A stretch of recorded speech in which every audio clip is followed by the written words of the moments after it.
Okay, have we gone through everyone? Okay. Manmanaha, thinking of me. Bhava, just become. Mad Bhakta, my devotee. Madhyaji, my worshipper. Mam, unto me. Namaskuru, offer your obeisances. Mam, unto me. Eva, certainly. Eshasi, you will come. Sacham, truly. Te, to you. Pratijani, I promise. Priya, dear. Asi, you are. May, to me. Krishna had, how many times did it say me in this one?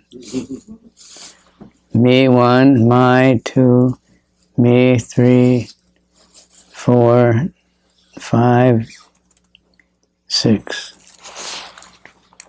Krishna can get away with that, and we try to imitate Krishna where we want to talk about ourselves all the time. Me, I want, iPhone, iPad, I everything. That was a brilliant marketing.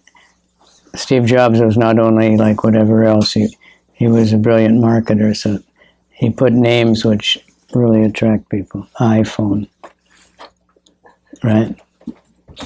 Everything. I.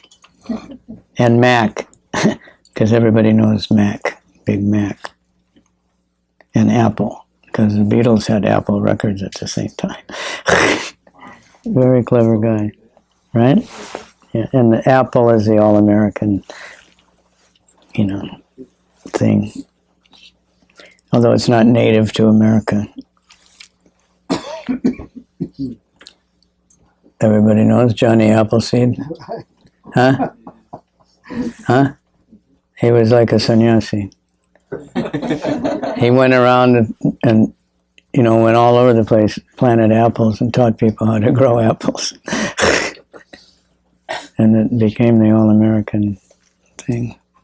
So Krishna says, always think of me, become my devotee, worship me and offer homage to me. Thus you will come to me without fail. I promise you this because you are my very dear friend. I want to repeat that. Always think of me. Always think of me. Become my devotee. Worship me and offer your homage unto me. Worship me and offer your homage unto me. Thus you will come to me without fail. Thus you will come to me without fail. I promise you this because you are my very dear friend. I promise you this because you are my very dear friend. Krishna says that other places too. He says, I'm telling you this because you're my friend. A few times. I saw an article about that famous singer. What was her name? Chudi.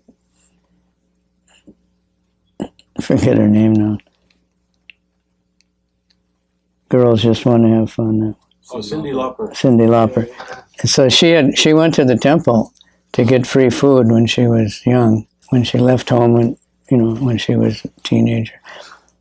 And they said if you helped clean up or something, they'd give free food. And she said, I like that idea they had that God can be your friend. I didn't like the church telling you God is your enemy, he's watching over you, ready to punish you any minute. A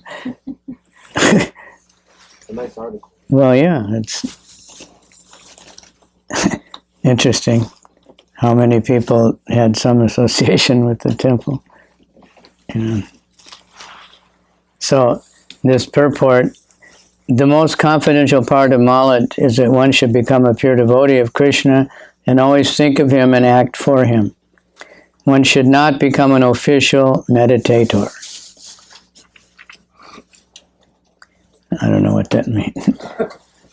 But it's very popular now, meditating. And if you ask people, what do you meditate on? Because mostly they tell you, right, try to think of nothing and think of a calm lake in the mountains or something, which is better than, going out to the bars it's a step up. If they can learn mantra meditation, it's much better. Like, life should be so molded that one will always have a chance to think of Krishna. That means we want to have devotee friends, when we decorate our house. Like here, there's pictures of Krishna everywhere. Many devotees' houses have so many pictures of Krishna, and kirtan is playing. So then you can think of Krishna. One should act in such a way that all his daily activities are in connection with Krishna. Many will think, well, I have to go to work, but if you're giving the fruits of your work, if you're practicing devotee, then the fruits of your work are going for Krishna. Your house and your food and everything is actually for Krishna if you're practicing. And if we can help preaching somehow or other, then that's even better. You should arrange your life so that 24 hours a day you can't only think of Krishna. The Lord's promise is anyone who is in such pure Krishna consciousness will certainly return to the abode of Krishna, where he will be engaged in the association of Krishna face to face. Krishna has a face. God is not a faceless. When we did Harinam in Hawaii, every time there's some people, they pass out this little flyer, about supposedly about surrendering to Jesus. So it shows the guy dies and he goes for judgment to God.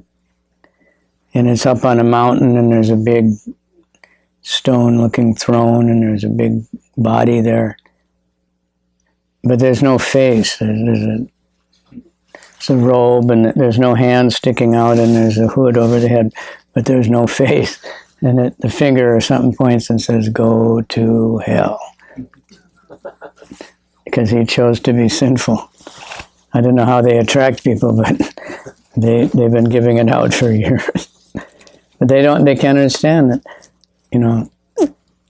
they can put personal qualities, that he's the creator or he's the destroyer or something, but it's very hard for them to think of, even though they talk about it like that, God the Father and Jesus sat at his right hand and everything.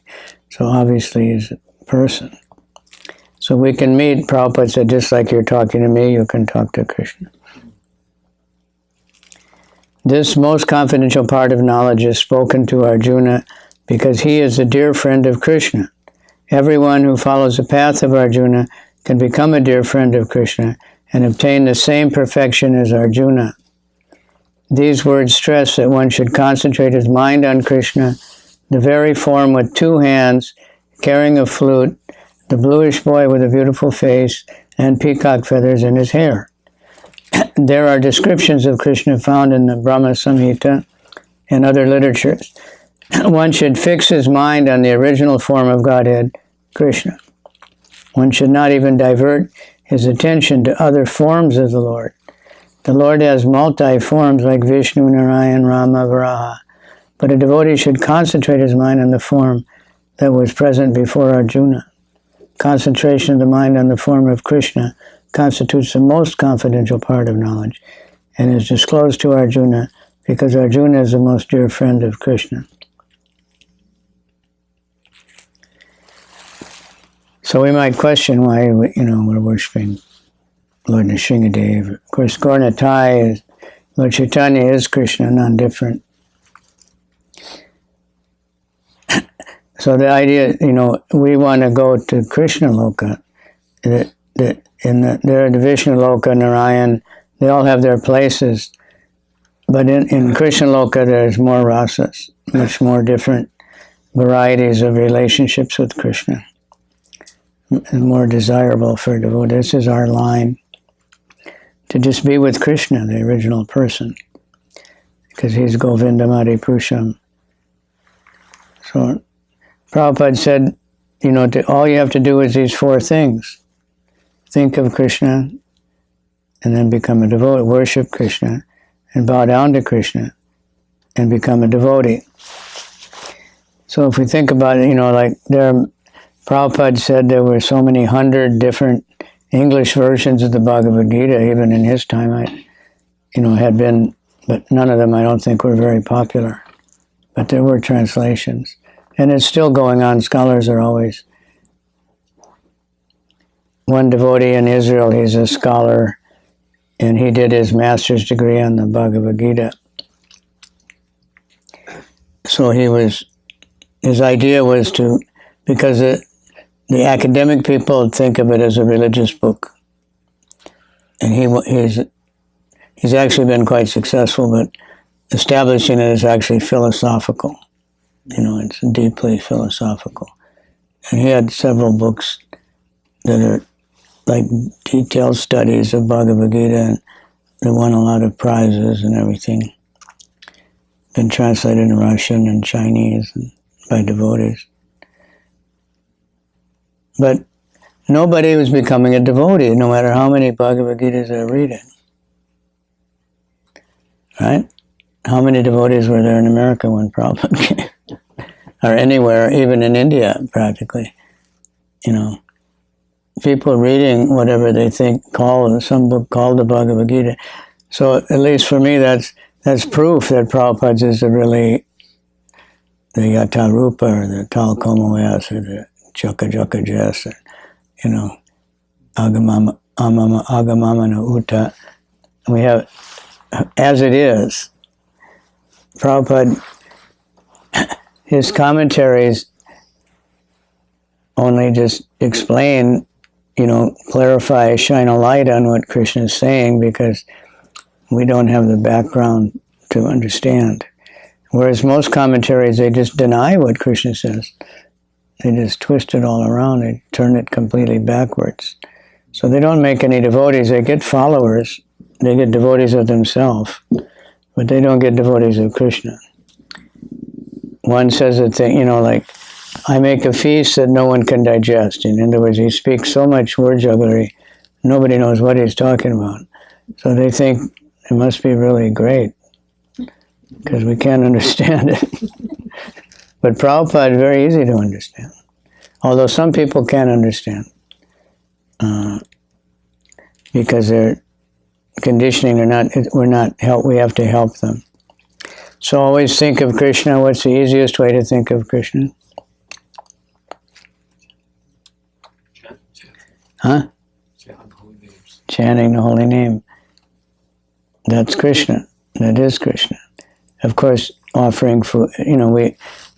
We offer food to Krishna, so we remember Krishna. We do some service. Whatever we can do. Many different ways, but always chanting. That's the Lord Chaitanya's special mercy. Then become a devotee. In order to do that, we need a spiritual master to guide us, how to be a devotee. Worship me and offer obeisance, bow down,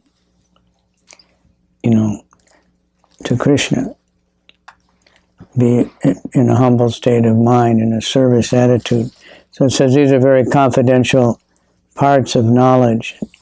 So right practically the end of the Bhagavad-gita. The next verse is Sarva Dharmam Parityajya, surrender to me.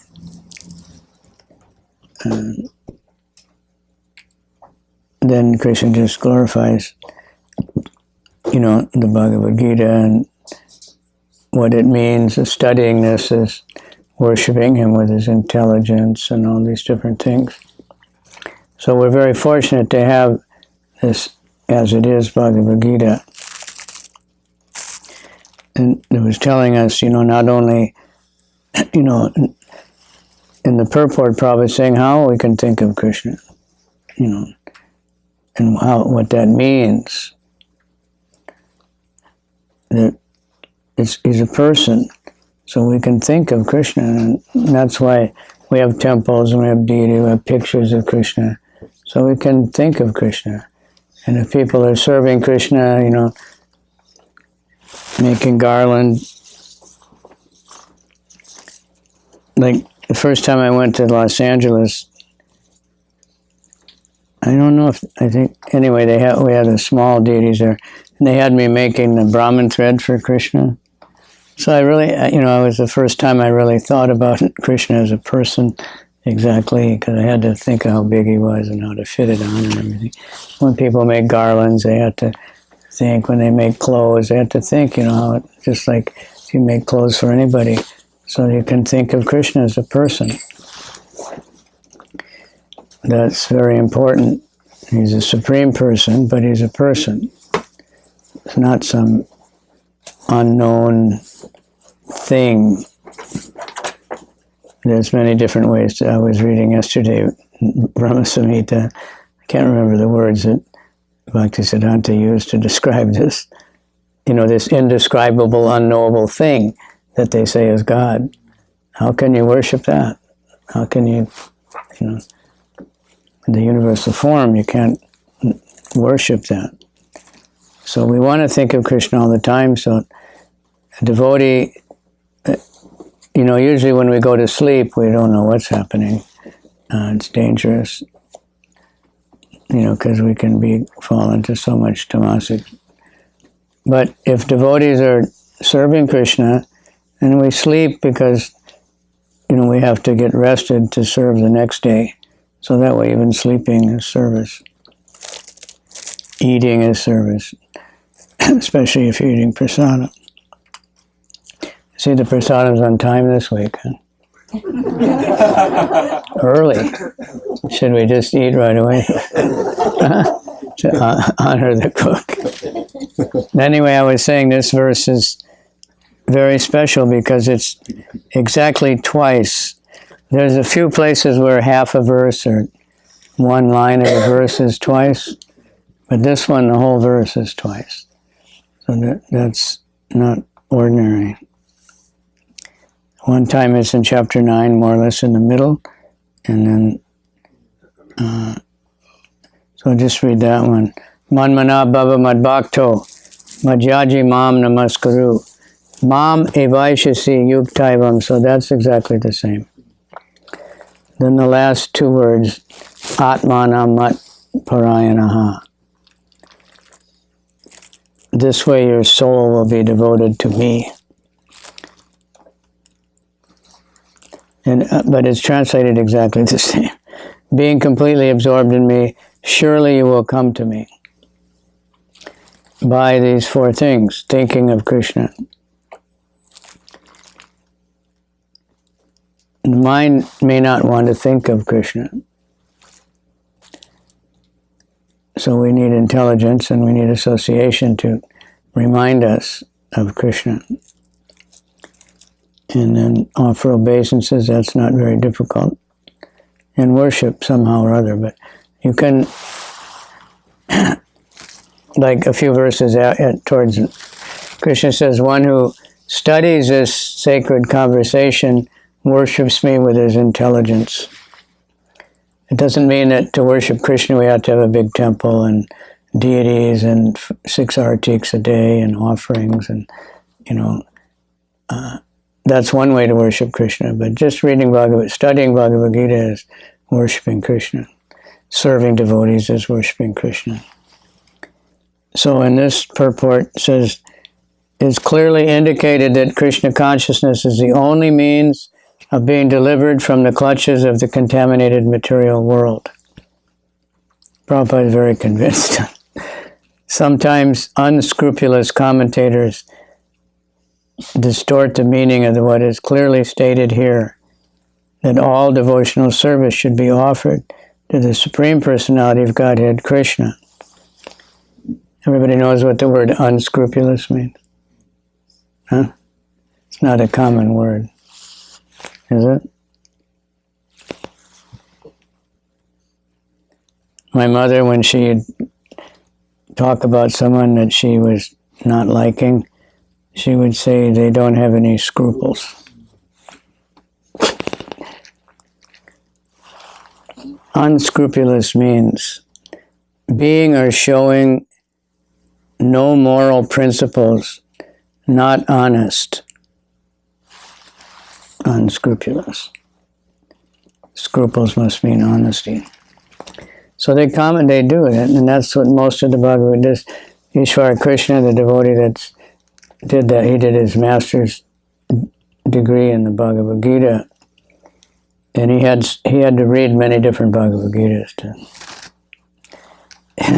he was telling me the things that they say, it is so insane and just unbelievable. But they're all academic and people study them in the university. One was saying that the Bhagavad-gita was spoken by 3 different people. They analyzed the Sanskrit and the grammar, and different. I can't understand it. Krishna was speaking to many different kinds of people, so he spoke differently at different times in different parts of the Gita. But anyway, they just speculate, and they write a whole Bhagavad-gita, they get their PhD, and they cheat people that they read Bhagavad-gita, but there's no Krishna. They just erase Krishna from the Bhagavad-gita. So Vyasadeva wanted it understood. So if you look at the Bhagavad-gita, Arjuna says Krishna many times, right? But when it says Uvacha, we know it's Krishna, all the pictures, it's Krishna. Everybody knows it's Krishna. But it always says Sri Bhagavan Uvacha, right? Because Vyasadeva wanted everybody to know Krishna is Bhagavan. Not just Krishna speaking. Because many people don't believe in Krishna. My buddies, I heard one, unfortunately I heard him personally, but he said, the fools think it's Krishna speaking, but it's actually not Krishna. Krishna is just like a puppet or a hologram or something, it looks like he's speaking, but it's really something else beyond. And many people think like that.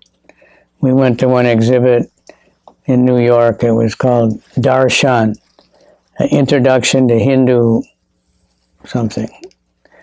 It was a huge exhibit in New York here in the Metropolitan Museum of Art or Natural History or something, the whole bottom floor. So they were showing us movies of different people at their little altars in their house, explaining what is darshan. And they picked, professors and doctors and rich businessmen because they want to show that Hinduism is something good. They all said the deity is not God. That was the main thing, they all said that. So when you open the door, God is there somewhere. It's like turning on the radio or something. You connect with God, but then when you close it, it's not there anymore. So the Vaishnava are different because we think it's always, we put him to rest, we wake him up, he's always God, he's always Krishna. So they're unscrupulous, they don't know, they're envious of Krishna. So Prabhupada's Gita is as it is. He's a devotee of Krishna, so he can present what Krishna said. Like Krishna tells Arjuna, because you're my friend and you're not envious, another place. But here it's saying, because he's a friend, trusting. Unfortunately, unscrupulous commentators divert the mind of the reader so that which is not at all feasible. Such commentators do not know that there's no difference between Krishna's mind and Krishna. Krishna is not an ordinary human being, he is absolute truth.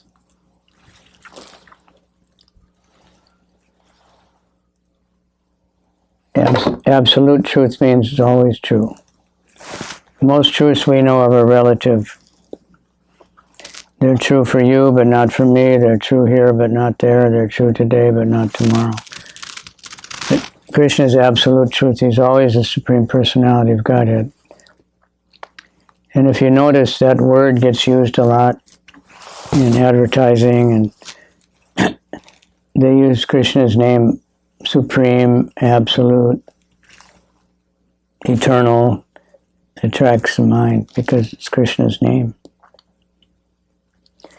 We won't mention what the main word absolute is used for, but it's a very famous word in the advertising business.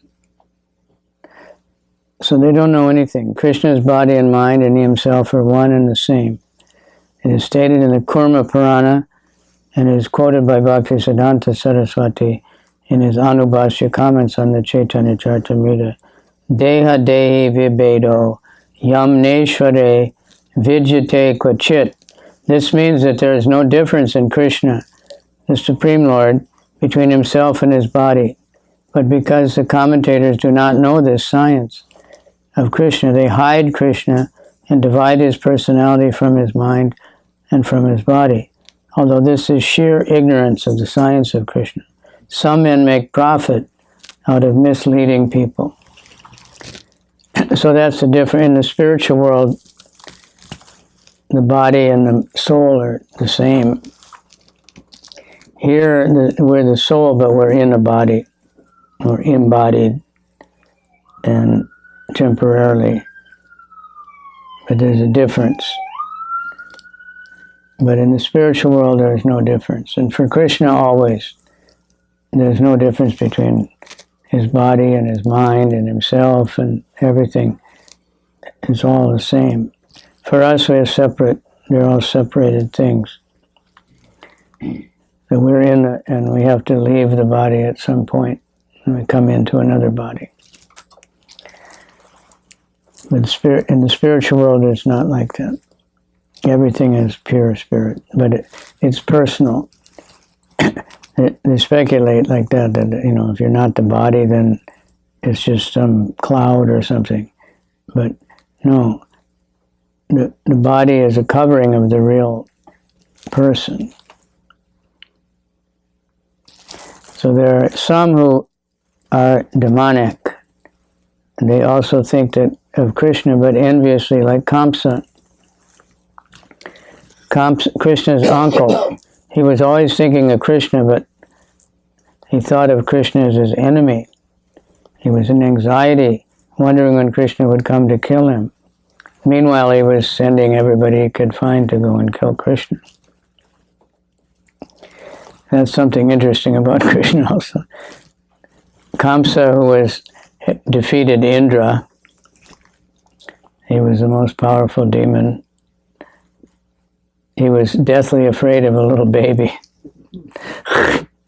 He was afraid to even go himself to try to kill him. He was hiding out and sending all his agents. And then every time he heard that Krishna killed one of them, he'd get more fearful. But he was so afraid of the little baby. That's Krishna. And Krishna never, in the Vrindavan, he killed so many big demons, but he never used a weapon, he never, he just killed them. Putana, Trinavardi, when he was, 1 year old or something. So, one should be thinking of Krishna in a devotional love. That is bhakti. We've had experience of people like Kamsa. In one airport where we were distributing books in Chicago, there was one woman. She was always thinking of Krishna, looking for books, and she'd find somebody that bought a book, and she'd grab it from their hand and write all over it with a black magic marker and rip it in half. And she was always telling the police about the devotees. So she was always thinking, I don't know whatever happened to her, but she was thinking of Krishna, but not in a nice way. And some of these famous atheists, they don't know Krishna, but they talk about God more than any religious person. But to think of Krishna means positively chanting for Krishna's pleasure, cooking for Krishna, eating for Krishna, dancing for Krishna, doing anything for Krishna. One can work any kind of ordinary job for Krishna by offering the fruits to Krishna and remembering that Krishna created the job, he gave me the ability to do the job, that if we can become a little advanced, appreciate Krishna, everything is coming from Krishna. That is bhakti. Thinking in devotional love. One should cultivate the knowledge of Krishna continuously. What is favorable cultivation is learned from a bona fide teacher. Krishna is the Supreme Personality of Godhead, and we have several times explained that his body is not material, but is eternal blissful knowledge. This kind of talk about Krishna will help one become a devotee. Understanding Krishna otherwise, from the wrong source, will prove fruitless. So, one should engage his mind in the eternal form, the primeval form of Krishna, with conviction in his heart that Krishna is the Supreme. He should engage himself in worship. So that is just explaining, how to apply what's in the verse. So that's why, Srila Prabhupada was, completely empowered. We can say genius or whatever, but he definitely, besides giving us the books, he wanted the pictures of Krishna, and many devotees, when they were first joining, they were artists, and as soon as Prabhupada heard they were an artist, he would give them some picture and say, "Can you paint this?" In the original art department, because there were no books, he was just having them make paintings to send to all the temples, because he wanted to hang all these pictures of Krishna so we can think of Krishna. So, and then he installed deities, so we had the form of Krishna.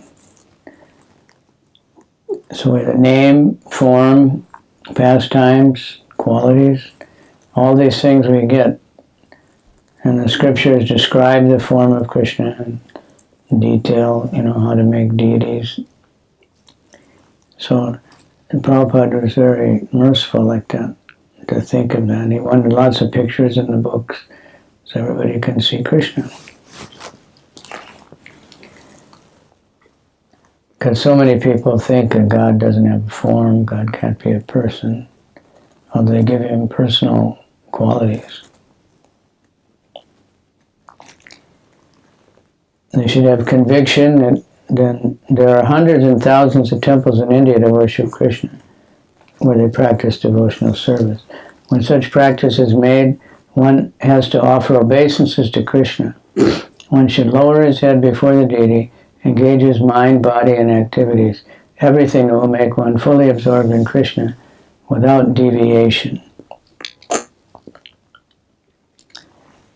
Like when we pay Dandavat, it's called Ashtanga Dandavat.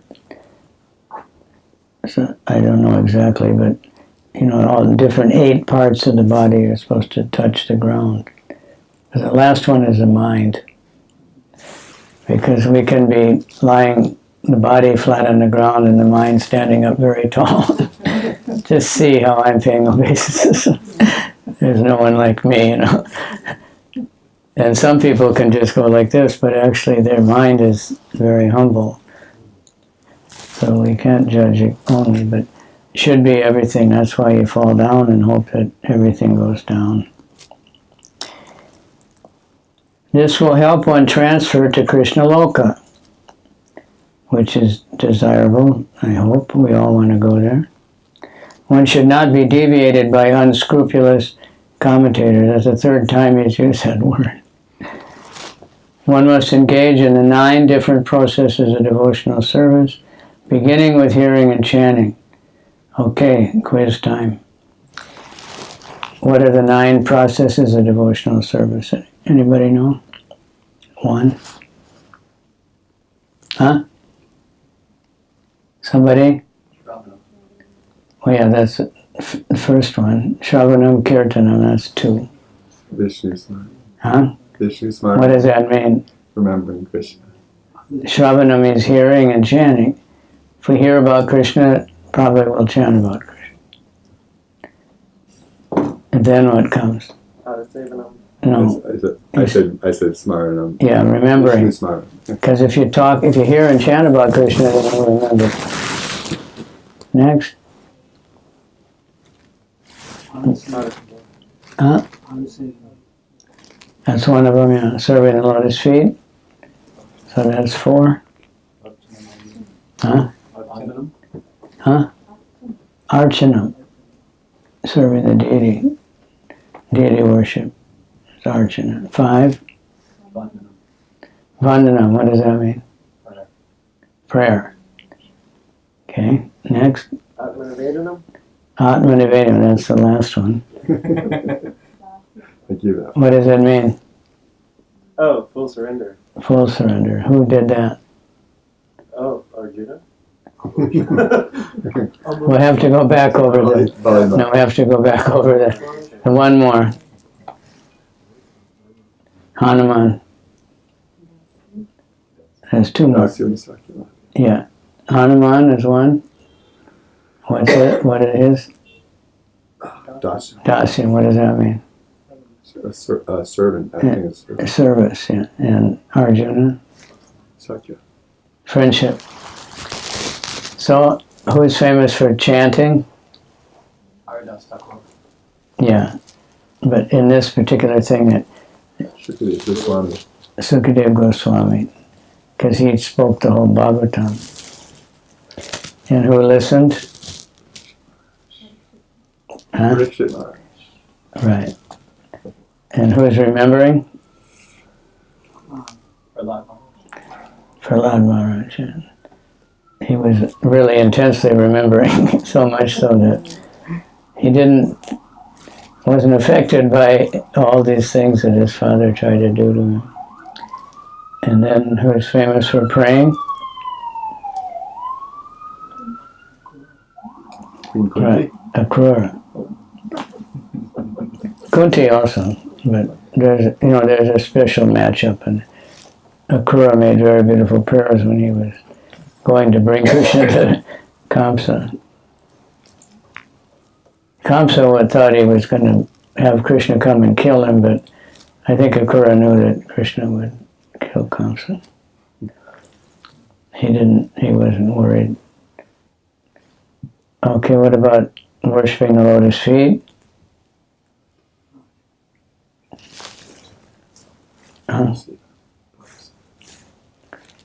God, Lakshmi.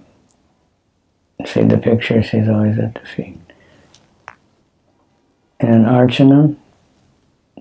It says Prithu Maharaj. I don't know where the descriptions of that are, but Atmanivedana is Bali Maharaj. And that's recommended. Preaching is Atmanivedana. Use all your senses, everything for Krishna. The 7th and 8th chapters of the Gita have explained pure devotional service to the Lord, free from speculative knowledge, mystic yoga, and fruitive activities. Those who are not purely sanctified may be attracted by different features of the Lord, like the impersonal Brahmajyoti and the localized Paramatma, but a pure devotee directly takes to the service of the Lord. There is a beautiful poem about Krishna in which it is stated that any person who is engaged in worship of the demigods is most unintelligent and cannot achieve at any time the supreme award of Krishna. The devotee in the beginning may sometimes fall from the standard, but he should be considered superior to all other philosophers and yogis. One who always engages in Krishna consciousness should be understood to be a perfectly saintly person. His accidental, non-devotional activities will diminish, and he will soon be situated without any doubt in complete perfection. The pure devotee has no actual chance to fall down because the Lord personally takes care of him. Therefore, the intelligent person should take directly to the process of Krishna consciousness and happily live in this material world. So, manmana, think of Krishna. Find how you can do that, There's so many ways to do that. But the main one is to be always trying to chant all the time. But just whatever we do, it can be dovetailed or directed, finally towards Krishna. Then become a devotee. That means be favorable, find a spiritual master to guide you how everybody can serve in as many different types of people, which there's many different kinds. We'll see in New York City especially. Some places, everybody looks kind of the same. Some countries, like in Asia or something, Africa, everybody's African. But here you got everything. You can't figure out what they are most of the time. They don't know either. They're so much caught up in their body and strictly following the Bhagavatam, right? In the 12th canto, there's a symptoms of Kali Yuga. There's one that Prabhupada used to mention often. Yeah. Prabhupada said long hair because at that time the hippies had long hair. But at the translation it just says beauty will be judged by hair. So we have the beauty shop, and here it's just really wild. All the different kinds of hair. You don't know what's hair, so many shops and, genuine organic hair. They can blend into the earth. So they're following the Bhagavatam, the wrong part, we had to teach them. But think of Krishna. Remember the Bhagavatam, remember the Bhagavad-gita. That means read the Bhagavad-gita. That's a way to worship Krishna. Just read Bhagavad-gita. It doesn't require any other paraphernalia. Better to read in association with devotees. I think there's quite a few chat groups now where people get together and read online, right? All kinds of ways. But in any way, just try to read Bhagavad-gita.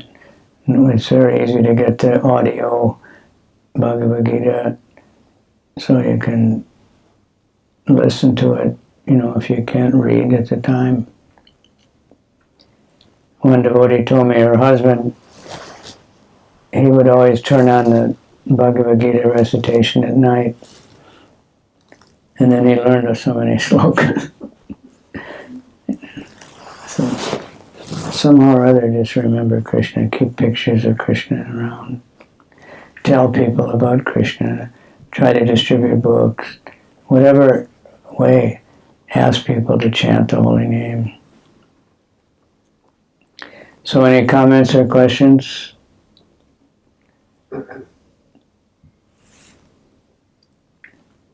Just remember this particular verse is, as far as there are other verses that are 1 or 2 lines is repeated, but this one practically entirely.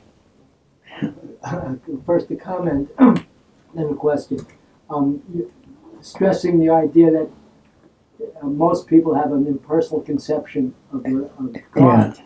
So it's amazing to think in 1970, Prabhupada wanted us to, he published and he wanted us to distribute his summary study of the most intimate part of the Bhagavatam, which portrays God as a person. Yeah. And he says even in the Chaitanya Charitamrita, the reason he did that was he was afraid he might not be able to finish the Bhagavatam, and he wanted people to know that God is actually a person. Yeah, and he put 64 pictures in the first volume.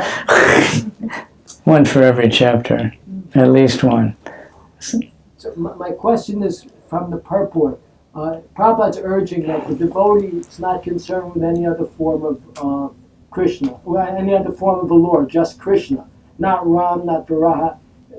Now I know sometimes Prabhupada would say that it doesn't matter what form of the Lord that you worship, but my question is, shouldn't we be a little, say, in our presenting the philosophy, if we meet somebody who's actually a devotee of another form of the Lord, we should be gentle, not, your worship. No, that's, different. It said the devotees of Krishna shouldn't divert their mind to others. But there's several instances in Chaitanya Charitamrita. Murari Gupta was an intimate friend of Lord Chaitanya, and he was a lifetime devotee of Ram. And then Lord Chaitanya told him he should worship Krishna. And he tried, but he couldn't stop chanting Ram. And then Lord Chaitanya glorified. He was feeling like, I'm a failure because I can't follow the order. But then Lord Chaitanya glorified him that he's so attached to Ram. He said, you're Hanuman.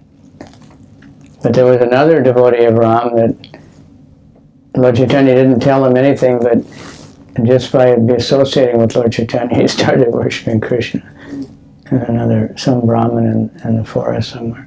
So, no, if somebody is a devotee of Narayan or Vishnu, we don't. Demigods, we try to add Krishna in there, you know. We can't just, most people that are demigod worshippers, in the early days, devotees just try to tell them, you know, don't worship the demigods. But that doesn't work. You know? But just say the demigods like to chant Hare Krishna and they like prasadam, and gradually direct them towards Krishna. But if we're devotees of Krishna, we shouldn't get distracted to worship so many other forms. Of course, you can go to there's an Ayodhya, spiritual world Ayodhya, and there's a spiritual world of many different things. But there's Dwarka even. But the rasas in Goloka are more different rasas and more variety within the same rasas.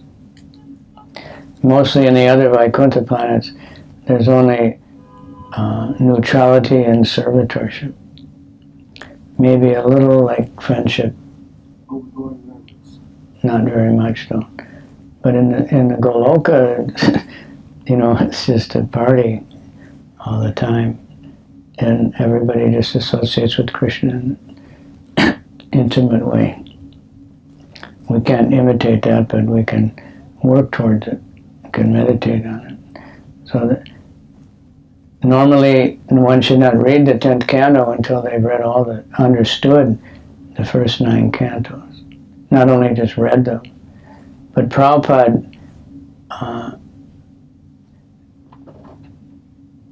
filled in within the pastimes the full realizations of the first 9 cantos. And it's an amazing book, the Krishna book, because he didn't. It's not like you hear like verse and words and purports and, you know, everything just merges in. So the philosophy and the leelas are just merged in, so you don't really notice it. But that way, Prabhupada wanted that book distributed in every house. He told us like that. And we tried, and we distribute a lot of them. We still distribute a lot of them. Some people will say, well, that was the 70s or the 60s, and now people, that's too far out, they wouldn't read that book. But anyone who reads it will love it. Okay, any other? Ironically, I was going to ask the same question. So, just why this particular form with the flute, you know, why only that form? Well, that's the original. Okay. That's why. So to sort of avoid distortions coming. Not distortion, but distraction. They're all good. We can worship Prabhupada does say that. Anybody can worship Sitaram or Narayan or whatever. But here he's saying for the devotees of Krishna, shouldn't devote their mind. Krishna is Govindam Adi Purusha. He's the original person. So all the other forms are within Krishna. By worshiping Krishna, we get everything. By worshiping other things, you don't get Krishna. Lord Chaitanya is Krishna. So even though he doesn't have a flute, it's the same. You can worship Lord Chaitanya. He's Radha and Krishna combined. So in some ways that's even better and more approachable for us. But like he said, if someone is a devotee of any Vishnu, form, we don't say, no, you can't worship me. Devotees used to. When I first met devotees, and I'd first heard about Krishna, so basically the only thing I knew is that he's very beautiful and he's blue. So at that time in the hippie stores, they had a few posters, right? They had the Gopal Krishna one and the Universal Form, the one from Jimi Hendrix, and then I don't know what else. So and a Shiva. I found it was this beautiful blue person, So I thought it was Krishna. It was Shiva. So I had a Volkswagen van and I put it on the wall and I was chanting, and the brahmacharis saw that. They started screaming, "Get that Shiva demigod! Get that out!" I thought it was Krishna. But that's the demigods. But still, we have to be a little. But we encourage people worship, and Lord Chaitanya didn't try to. With this Mari Gupta, it was a leela just to show what a great devotee he was. But he didn't discourage people from other Ram Bhaktas or whatever they were. Same thing with Anupan, Rupa and Sanatana's brother. He was a great devotee of Ram. Right, and they tried to say, worship, and then they extolled him for his great devotion to Ram. Yeah, because he couldn't give up worshiping Ram. Yeah. Alright, I was thinking maybe responding to the following question might be helpful for maybe this issue's on some people's mind, like why is it that Krishna, the original form of God, is blue, plays the flute, has long, beautiful curly hair, black hair? Why all these things? Why is that the Supreme Personality of God? That's how he is. That's not, why does Krishna do things that he wants to? That's the way he is. It's not like you can explain it that the flute means this and all these different things have different interpretations. It's just Krishna. It's just the way he is. And because that's the most lovable, the most, Krishna is all powerful and the creator. There's a whole section in the Jaiva Dharma where they're talking to the Muslims, scholars that are nice. And so they're stressing on the power of God, and then the Vaishnavas say, well, that's a very secondary aspect of the Supreme Lord. The real thing is his beauty and his love, and so Krishna is the most beautiful, and that's the all attractive, most wonderful thing. That's Krishna. And it's also bewildering that like even Lord Brahma couldn't understand how this little boy with a flute could be the supreme controller, or Indra couldn't understand that. They could understand on Vishnu 8 arms and all the weapons and everything, and they can bow down, but they see this little boy and think, what does he think? How can this be? Even them. So that's bewildering. But then with Krishna like that, everybody can enjoy all the different rasas. So nice. So that's how Krishna wants to be, I guess. That's the way he is. He takes other forms, but there's always Krishna. All right? And that's the special gift of Lord Chaitanya. He came to give the love that existed in Braj. Yeah. And because only Krishna can give it. No one else can give it. Yeah. Okay, we had a tie. There were 2 hands. We'll start from the back. Yes, sir. I've heard from different people that there was a lady that was a mentor of mine 20-some years ago. She was a Juilliard trained singer. She's very interesting. And she said that the arts are basically the capstone on any kind of education. So I think there may be kind of something to that with Krishna, in that the flute playing, the art, the sharing of that is kind of his message, like he's blowing out, like almost like kirtan itself. Yeah. It kind of shows the higher level of education and God's sort of sense of humor or playful nature. Very good. And some of that. I also read a long time ago that, not that Hare Krishna is Hindu, but it's Vedic. Like I read that Hindu gods are blue because 4,000 years ago in India, blue sky every day, because it's a very hot country, shows kind of the breadth of God. Like that's what she sees. So it's different. Expansiveness of the universe. I heard that. Yeah, that's a small part of Krishna. Yeah. Prabhupada said the sky is blue because it's Krishna's, color showing through. Possible reasons I heard. When I first joined the devotee, said someone asked Prabhupada, why is Krishna blue? And Prabhupada pointed to deity and said, ask him.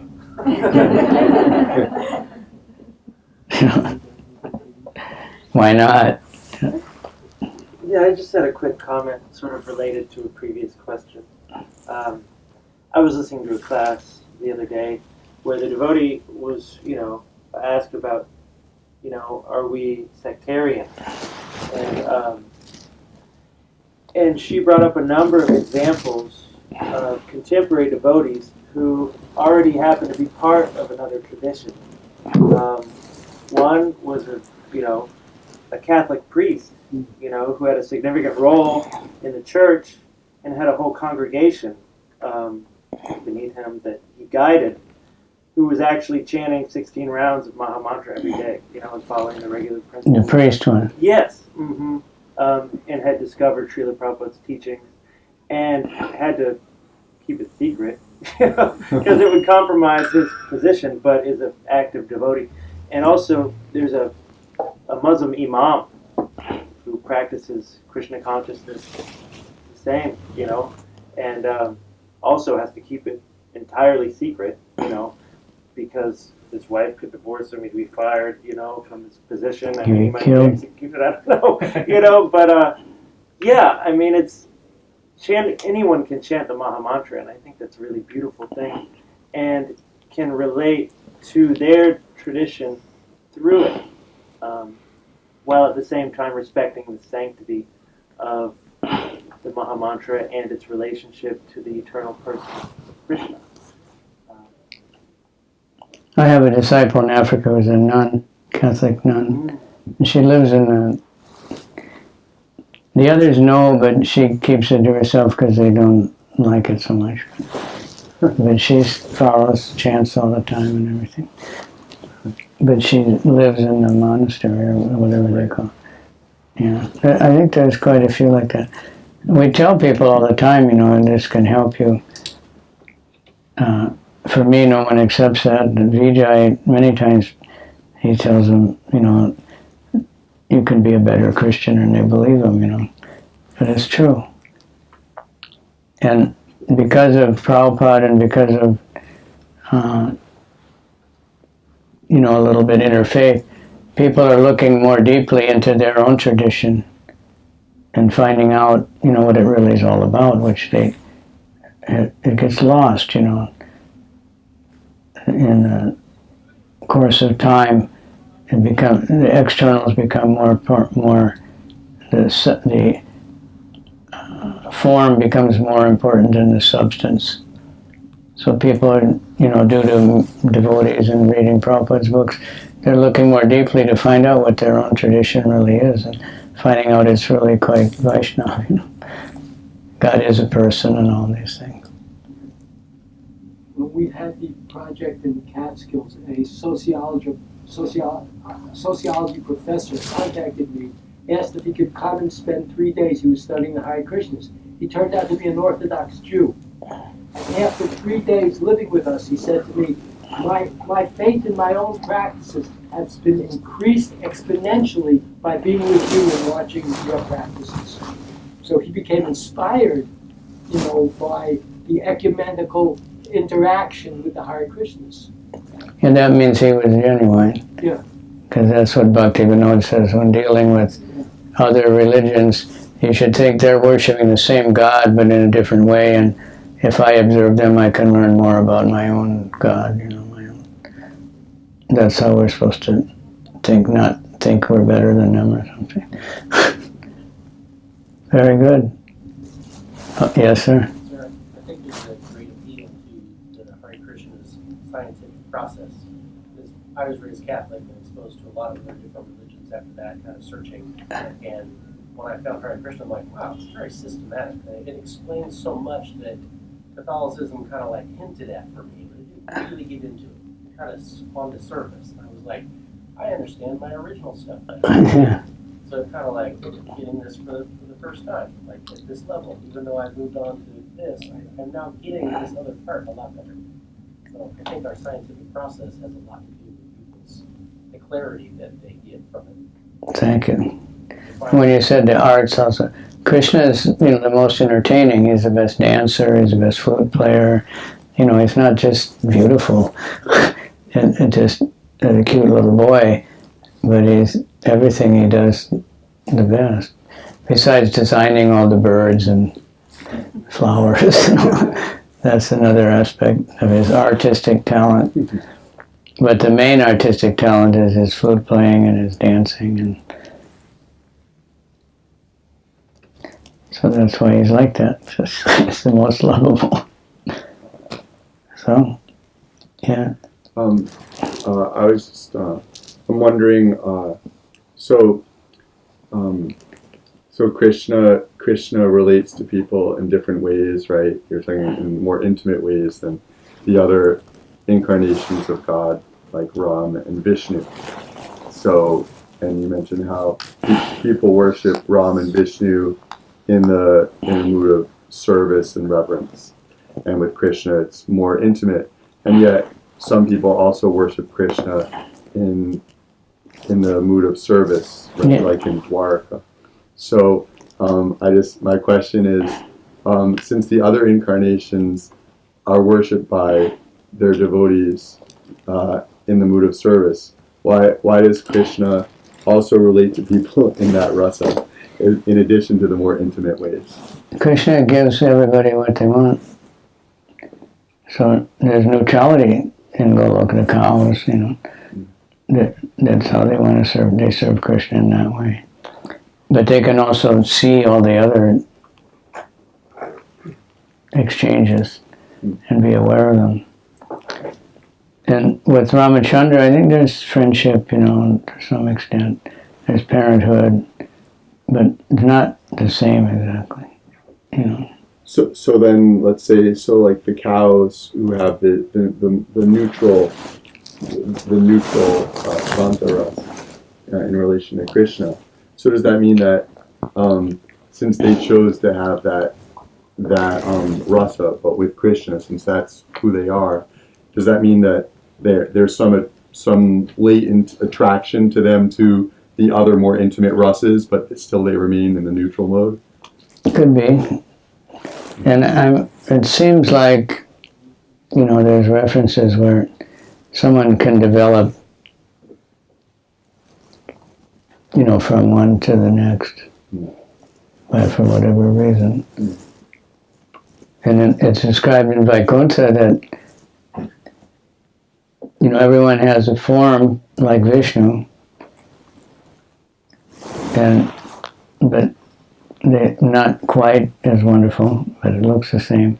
But they take all different forms. They come as animals and birds and demigods and everything, just for the pleasure of the Lord when they come to meet Him. They have, they're serving, but not like in wrestling and all that kind of stuff like goes on in Goloka, and meeting with the girls at night and all that. And parents, holding them. That you don't have in the other Vaikunthas. How late are we supposed to go for this? Whenever you're ready, Marge, we can do the kirtan. Yeah.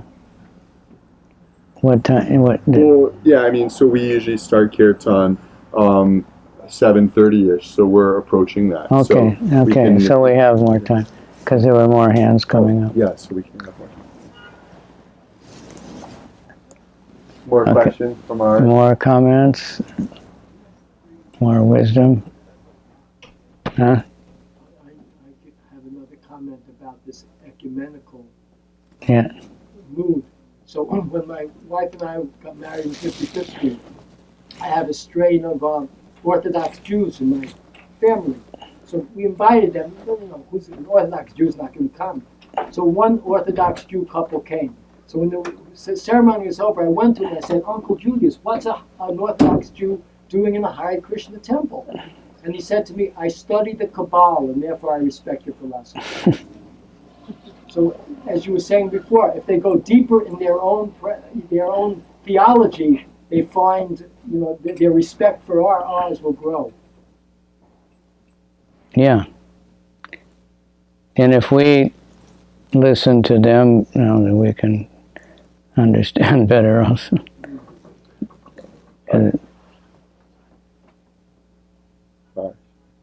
Yeah. When I was a brahmachari living in a temple in Boston, I was in the Boston airport, and I was looking for someone to sell a book to, and it turned out it was Billy Graham who came up to me, the big preacher. Really? Yeah. And so, I wasn't sure, so he showed me his ID and everything, just to make sure I had no more doubt. And he gave a donation, and he was talking to me, and he was I don't remember exactly what we talked about in the course of 5 minutes, but he was basically kind of letting me know that, yeah, I know I'm this big leader within Christianity, but between me and you, I'm giving you a donation and taking your book because we're on the same page. Really? Yeah. So he was kind of genuine, huh? Yeah, which is really, I think that's really cool because probably a lot of devotees are thinking, well, there may be something superficial about whatever they're doing, and maybe there is, but behind that, he really appreciated God. Yeah. You think he was familiar a little bit with Bhakti Yoga, this type of, on some level? Is that what the idea you got? Well, Hare Krishnas were they were ubiquitous back then. We're quite well known in the set, yeah. So I don't know how much he knew of the philosophy, but probably he heard something about the nature of the philosophy before I told him, and therefore, he took Prabhupada's book. Did those people travel a lot so they saw devotees in the airport and how enthusiastic they were and they knew they're renounced? Like I had experience once I was going to one health spa, and there was one guy who was one of these, and he was a fanatic Christian preacher. So he started talking to me. And then I just started telling him how Jesus is really great and this and that, and he was like, what? And he said, Hare Krishnas usually run away from me, and he was shocked that I was saying something good, because I knew a little bit Bible and everything. So the next day he came up to me and he said, you Hare Krishnas, you're celibate, right? That's really good. But previously he was going to say to Hare Krishnas, you're all crazy and this other, But he went to find out what we're all about, see. So people knew that devotees are really giving up everything. Intelligent people, they can see. And they're not going to stand up in Billy Graham television and tell everybody Hare Krishnas are really good, because then they'd get in trouble. Too bad we can't get donations like he did. But $50 million a year or something coming. Well, their message isn't quite the same. Yeah, I mean, it's another level, but Krishna's, there's so many ways he's trying to bring people up, from the really gross life, and be a little bit like human. And then, we should be the top, actually, because we have Bhagavatam. But we have to live it. Someone else? Realizations? How many here chant japa sometimes? Or every day? Almost everybody. Read Bhagavad-gita? Wow. Srimad Bhagavatam? Wow. Okay, all dedicated people. You read the whole Bhagavatam, anybody? Wow. Nectar Devotion? Really? Nectar Devotion is an extremely important book. Prabhupada said it's especially for devotees. Because it's good for everybody, but for devotees it's really important. And it's like everything from top to bottom and step by step. And I just read it through recently again, and so much nectar. So. Prabhupada said we should read it 7 times. Huh? He said we should read it 7 times. Okay, well, I have to get to work then.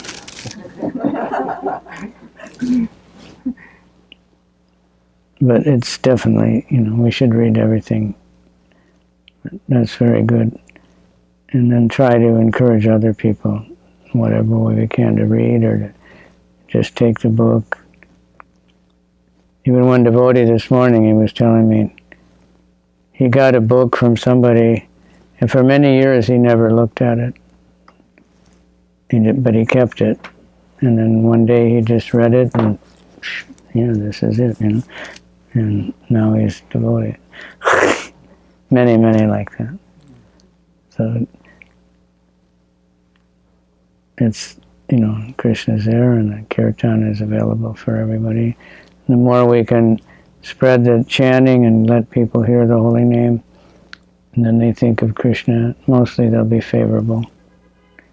Not so many kamsas out there. But even if they're criticizing, Prabhupada was happy.